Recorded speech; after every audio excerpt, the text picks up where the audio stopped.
Murder case में autopsy report सामने आने से कई सवालों के जवाब मिल गए हैं। आज इस वीडियो में उन सवालों की बात करेंगे जिनके जवाब अभी तक नहीं मिल पाए हैं। इस ऑटोप्सी रिपोर्ट से कौन सी गुत्थियां सुलझ पाई हैं और यह भी बात करेंगे कि इस रेप और मर्डर की दरिंदगी के दो चेहरे तो अभी तक सामने आए हैं, लेकिन बाकी और कौन से चेहरे हैं जिनको लेकर अभी खुलासा नहीं हुआ है। इसमें कितने किरदार हैं, आज इसकी भी बात करेंगे।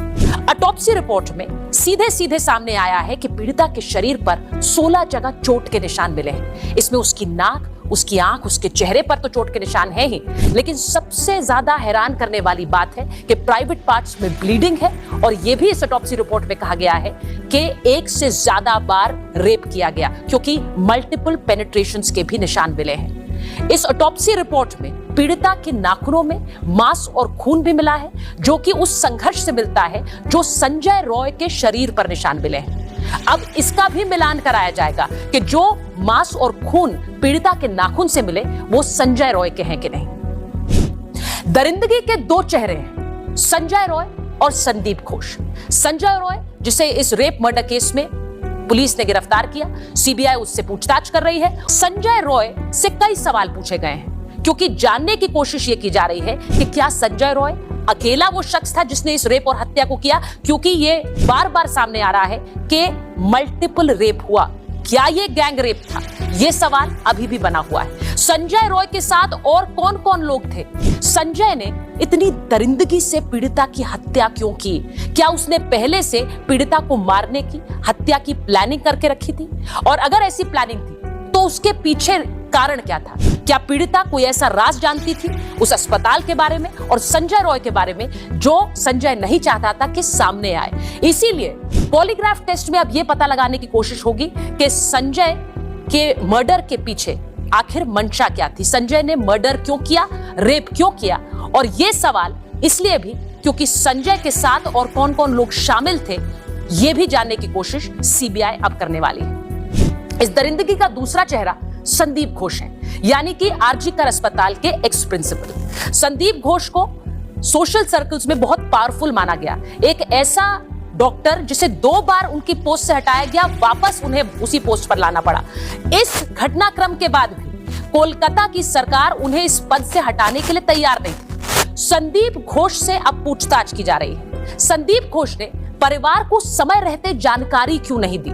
संदीप घोष ने एक अस्पताल की डॉक्टर के साथ इतनी बर्बरता हुई, उसे छुपाने की कोशिश क्यों की? इन सब सवालों के जवाब ढूंढे जा रहे हैं। संदीप और संजय रॉय के बीच का कनेक्शन क्या है? क्या इन दोनों को पहले से यह जानकारी थी कि कुछ बड़ा राज पीड़िता जानती है जिसकी वजह से इस हत्या और रेप को अंजाम दिया गया? यह भी सीबीआई पता लगाने की कोशिश कर रही है। संदीप घोष पर शक इसलिए ज्यादा गहरा रहा है क्योंकि उसके फोन से डेटा डिलीट हुआ है। आखिर फोन में ऐसा क्या था जिसे डिलीट करने की जरूरत पड़ी? क्या ऐसी जानकारी थी जो कि पीड़िता की हत्या और रेप से जुड़ी हुई थी और इसीलिए डेटा डिलीट किया गया? ये डेटा डिलीट होना ही अपने आप में एक बड़ा शक पैदा करता है। न सिर्फ संदीप के फोन से डेटा डिलीट हुआ है, बल्कि पीड़िता की एक डायरी के बारे में भी जानकारी सामने आई। परिवार ने बताया कि पीड़िता को डायरी लिखने की आदत थी।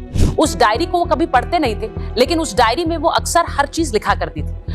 अब उस डायरी को शव के पास ही बरामद किया गया, लेकिन हैरानी की बात यह है कि उस डायरी से कुछ पन्ने गायब थे और उन्हें बहुत ही बुरी तरह से फाड़कर अलग किया गया था। अब सवाल यह भी है कि उस डायरी के उस पन्ने में क्या था जिन्हें फाड़ा गया? एक तरफ संदीप घोष के फोन से डेटा डिलीट है, दूसरी तरफ पीड़िता की डायरी के कुछ पन्ने फटे हुए हैं। इनमें ऐसा क्या राज था जिसे छुपाने की कोशिश की गई? ये भी उन पूछताछ का हिस्सा है जो संदीप घोष से की जा रही है और उस पॉलीग्राफ टेस्ट का भी हिस्सा होगी जो सीबीआई संजय रॉय के साथ करने वाली है। जो दरिंदगी पीड़िता के साथ हुई उसके बारे में अब उसका परिवार खुलकर बोल रहा है। परिवार में पिता की बात अगर आप सुन लेंगे तो आपके रोंगटे खड़े हो जाएंगे। जो इंक्वायरी चल रहा है इसका कोई रिजल्ट नहीं अभी तक मिला है। इसके लिए आशा करने के बाद हम क्या कर सकते हैं? संदीप घोष, हाँ, पहले ही दिन आप उनसे मिले थे जिस दिन? नहीं, हमसे बात नहीं हुआ, उसके कोई बात नहीं। उन्होंने जरूरत पड़ा कोई सिग्नेचर विग्नेचर का, उन्होंने बोला हम उनको हमारा ऑफिस में आने के लिए बोलो। उनका रवैया कैसे था घटना वाले दिन? एकदम हम लोग का डिपार्टमेंट का कोई नहीं और कॉलेज का कोई हमारा साथ कोऑपरेट नहीं किया। पहले से तो हम ये बोल रहा है।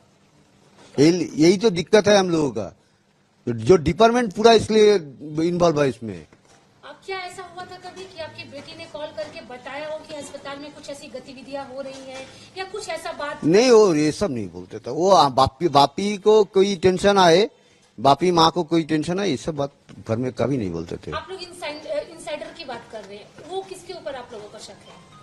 पर्सनली तो कोई डिपार्टमेंट पूरा कोई ना कोई है, डिपार्टमेंट का कोई ना कोई इसका साथ इन्वॉल्व है। प्रिंसिपल को की भूमिका को लेकर क्या बोलेंगे इस केस? प्रिंसिपल तो हम तो क्या बोला, हम उसको जरूरत पड़ा, उन्होंने बोलता है उसको हम लोग हमारा ऑफिस में बुलाओ, हम नहीं जा सकते।